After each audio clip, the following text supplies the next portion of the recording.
Hi, my name is Hal Turner, and up until July 30th of this year, I hosted one of the most controversial radio shows anywhere on planet Earth through my website, halturnershow.com.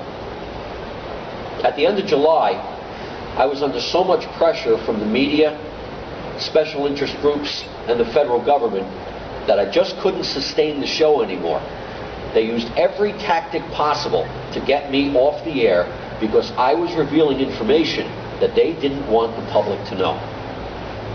Earlier this week, I published on my blog spot, which is halturnershow.blogspot.com, a story that the United States government shipped 800 billion Ameros to the China Development Bank in preparation for the collapse of the United States dollar as a currency.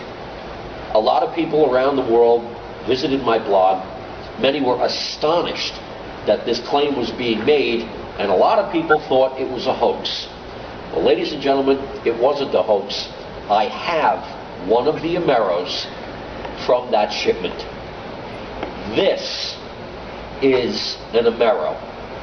Now, hopefully the camera can zoom in enough so that you can see the face of the coin.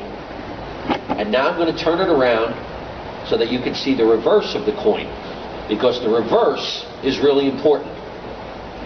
It says Union of North America along the top. It's got an eagle. Here it says 20 Ameros. The number 20 is down here. North America, the map, a highlighted relief of North America is in the center. Big A on this side, and what's most important, right down here below the A, I hope you can see it, is the letter D. Get up and show you that a little bit. Maybe we can bring the camera in closer. We're looking for the little letter D in the bottom below the A.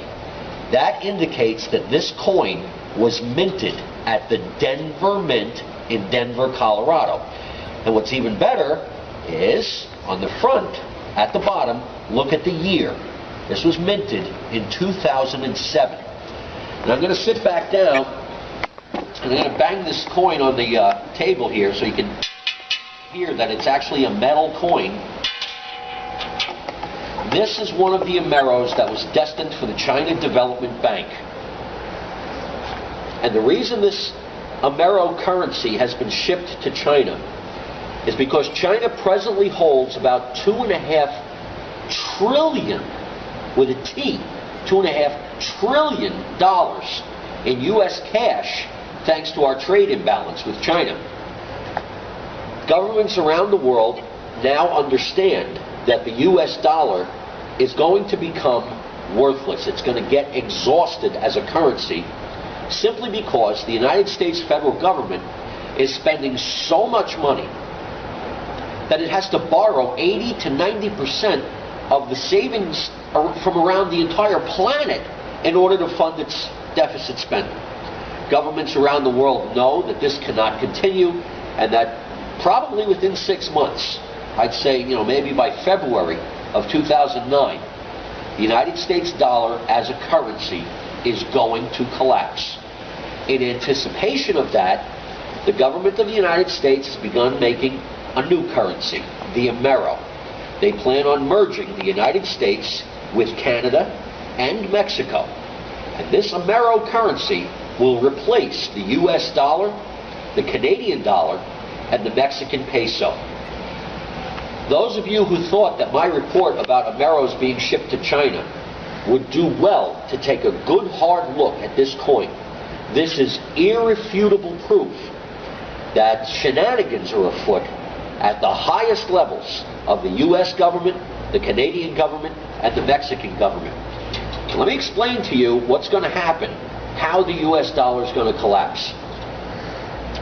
At some point, the amount of money that the United States of America owes and the interest charged on that money will be unserviceable. We will reach a point where there won't be enough money in the entire federal budget to just pay the interest on the money we've borrowed. On the day that that happens, the Treasury Secretary of the United States will declare a force majeure, a force greater than they can control. And when that happens, that is going to be a repudiation of the United States debt. Now, most citizens will have no idea what it means when the Treasury declares a force majeure. But all the bankers are going to know, and the stock markets are going to know, and everybody around the world is going to try to dump their U.S. dollars.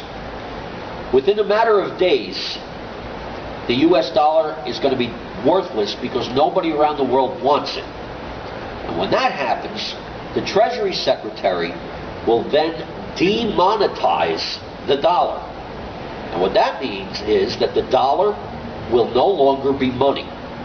So any of us that have any assets in dollars, savings accounts, checking accounts, IRAs, 401ks, other types of pension plans, stocks, bonds, mutual funds, anything that's denominated in dollars will no longer be money. And a whole bunch of us will be instantly destitute, broke, busted. And the government is hoping that there's enough panic in the general populace so that they can come out and say, look, the only way you can possibly hope to get any of your hard-earned money back is if you accept this Amero as currency. And we'll give you, 2 cents on the dollar for what you used to have. Ladies and gentlemen, what we have in the works here is the most elaborate robbery, the biggest incident of looting in the history of the world. And the plan is that everybody who's a middle-class person, average, common working person, gets taken for all their money and is forced to accept pennies on the dollar for this new Amero currency. They're bringing army units home from Iraq in case civil unrest breaks out, and it will, rightfully so. But I'm telling you this because I want you to know what the government's planning. They may have destroyed my radio career, but they haven't been able to shut me up. The only way you can protect yourself from this is to have quantities of gold and silver bullion. And I'm not talking about big quantities, just, get what you can afford. But more importantly, open foreign bank accounts. Wire as much money in US dollars as you can over to those foreign accounts, and tell the foreign banks that you want the US dollars converted to their currency. So instead of US dollars, maybe you'll have British pounds, or maybe you'll have Swiss francs or French francs. I wouldn't advise going into the euro, because the euro is not backed by anything and is not backed by anyone. So it is also susceptible to this type of currency crash. Do the best you can to protect your assets, to protect your family, because God knows the money changers that Jesus Christ threw out of the temple 2,000 years ago, well, their descendants are still around.